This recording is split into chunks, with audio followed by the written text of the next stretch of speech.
Steve Sarkisian changed my mind about Texas, and I'm going to tell you why he changed my mind. He is one of the better program builders, I think, in all of college football, if I'm being honest with you.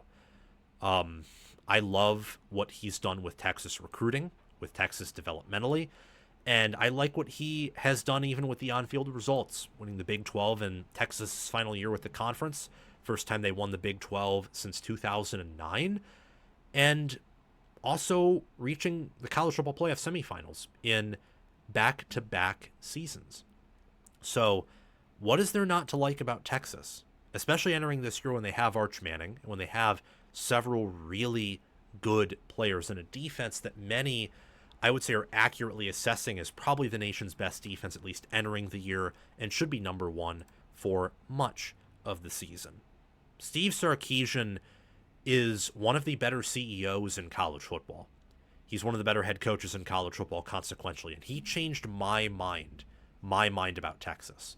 And I assume many others, always used to view Texas in a very unserious manner, and that was understandable. Think about the Charlie Strong tenure and how unserious that was. Texas never won more than 6 games in his tenure. Think about Mack Brown in his final few years with the Longhorns. Constantly underperforming, never playing to their ceiling, not developing well. You had several good coaches cycle through Mack Brown at Texas in his later seasons as coordinators, and they didn't always have success. Before we resume this segment, please take a few seconds of your time to make sure you have liked the video, subscribe to the channel, hit the notification bell for the channel and for any team podcasts and playlists linked in the description, and also comment your thoughts down below in the comment section and join my Discord server via the description. All of those things I just asked you to do are completely free, and they sign you up for things related to my channel, or they don't sign you up for anything. No cost to you, and all the benefit to you because we release daily college football content here on College Football with Sam. If you want to support the channel monetarily, sign up for a YouTube membership, or check any other links in the description for my merchandise store and Patreon page. Thank you very much, and let's get back to the segment. There was something off there, and the Charlie Strong hire didn't pan out. The Tom Herman hire didn't pan out. Total, I would say that was a scam. You got the striptease of the 10-4 Sugar Bowl champion season in 2018 where Texas finished ranked top 10, had tons of hype in 2019. The ratings didn't really buy into it, the preseason ratings, and the preseason ratings and power ratings such as FPI were correct. It's a total joke. They went 8-5. Following year, I think they went 7-3. Power rated high this time, but it wasn't good enough. Lots of inconsistency. Lost to an inconsistent Oklahoma team. Lost to Iowa State at home. Nearly lost to Texas Tech and lost to a bad TCU team, and Herman was fired. Steve Sarkisian comes in, he guts everything. That's where 7 of his 17 losses come from, is that first 2021 season, and ever since then, it's been improvement over improvement over improvement.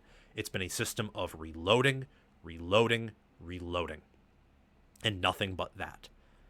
That is why Steve Sarkisian has changed my mind about Texas, because they are playing and competing and recruiting and developing at a level that Texas has not seen before since the peak Mack Brown era.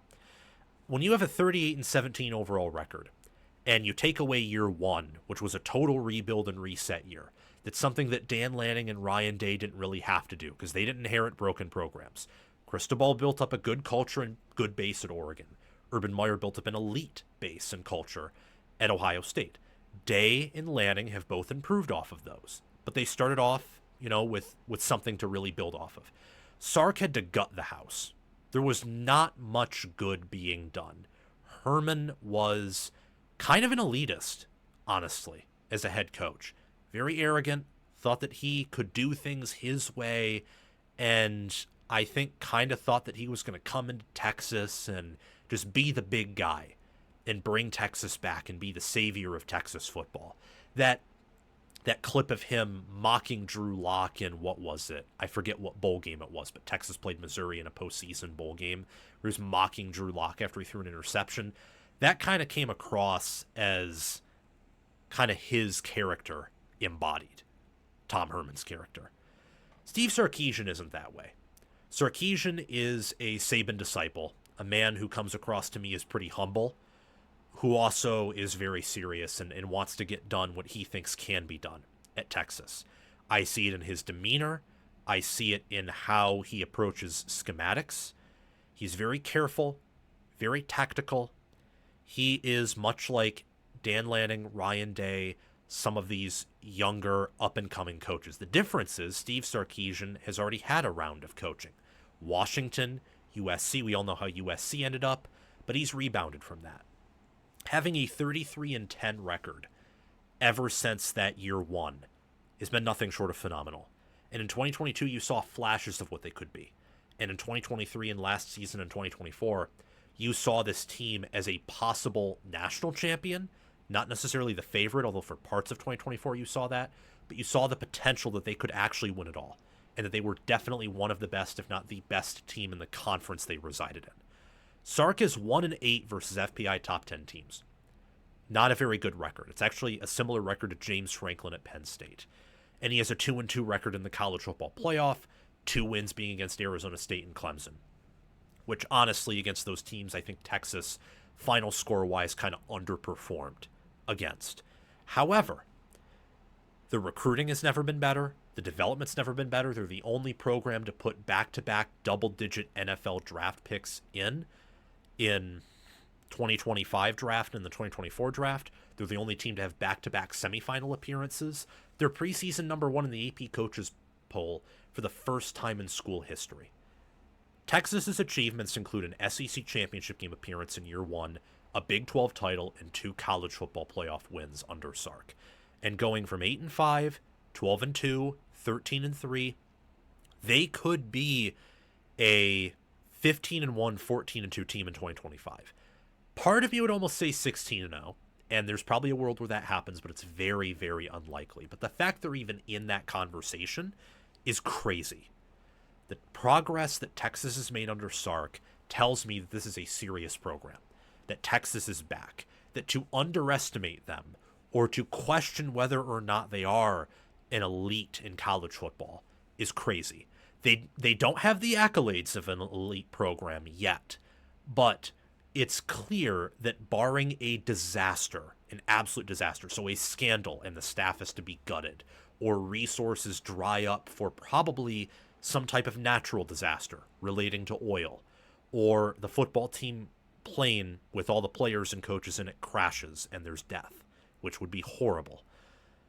Unless something like that happens, the progression here is clear. That this team eventually is going to win SEC championships, college football playoff wins. They're going to advance at some point to a national title game, and I think at some point win a title under Sark. When you have the 5th, 3rd, 5th, and 1st ranked overall recruiting classes, you're exclusively recruiting inside the top 5, and you are using volume to your advantage, the portal to your advantage, and you are getting quality players, and you have staff continuity. For the 4th year in a row, Texas is the same head coach, OC, and DC. Sarkisian has brought that up several times. That's very, very important. And while the schedule is tougher than it was last year, got to play a better Florida team on the road week 6. You have to play at Ohio State in week 1, unlike Michigan week 2, and this Ohio State team will be much better than that Michigan team. You have to play Oklahoma, who's likely improved on a neutral field. You got to play Georgia on the road, not at home, and A&M should be better. They're minus 300 to reach the playoffs for a reason, plus 280 to win the SEC. Over-under win total of 9.5. And San Jose State, UTEP, Sam Houston, Kentucky, Mississippi State, Vanderbilt, Arkansas, as long as Arch is healthy and the team overall isn't destroyed with injuries such as Georgia was last year, and Arch is healthy, again, just as a point of emphasis, you have 8 built-in wins in your schedule if you're Texas.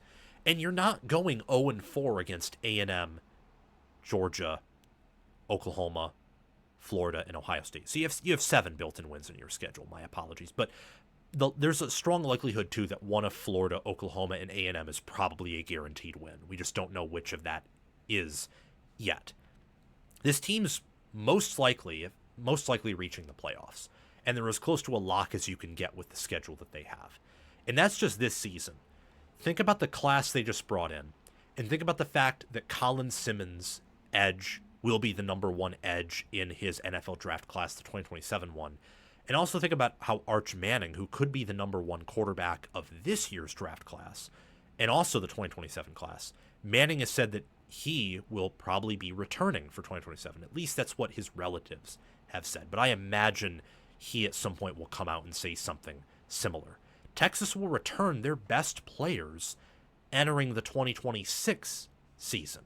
So the long-term outlook of this program, long-term as in what we can realistically project, so that would probably be up to 2026 at the max, maybe 2027, and long-term as in what we cannot see yet, but based on current factors and the current direction of the program, you should love Texas, and you should take them seriously. They are not a team such in the 2010s or 2020 or 2021 or 2022, where they are clearly below your Georgia, Ohio State, Alabama, or then Clemson programs. They are at that level now. They are, program-wise, projecting out into the future based on what we know now. They will be punching with Ohio State, Alabama, Georgia, with Oregon, who's also kind of this re-emerging or emerging new blood power, Texas being a re-emerging blue blood. USC. I think there's a lot of programs that are going to be punching for that national championship, going to be fighting for it in the future. Texas is one of those. So take them seriously, learn from me, and learn from what you see on the field. Sarkeesian and Texas football are absolutely legitimate. Thank you for watching College Football with Sam. Make sure that you've liked the video, subscribe to the channel, hit the notification bell for the channel and team playlists and podcasts in the description. Join the free Discord server where we talk college football 24/7, and have commented your thoughts down below. Check out the description for any ways you can support the channel monetarily. Everything else I've asked you to do is completely free, and your support means the world to me. We're trying to become the next big thing on college football YouTube. 6-figure subscribers, maybe 1 million one day. I think we can do that. And also check out any videos or playlists, anything in these columns right here, where there will be videos and playlists. Yeah, you get the point. Have a fantastic day, and I will see you in the next one.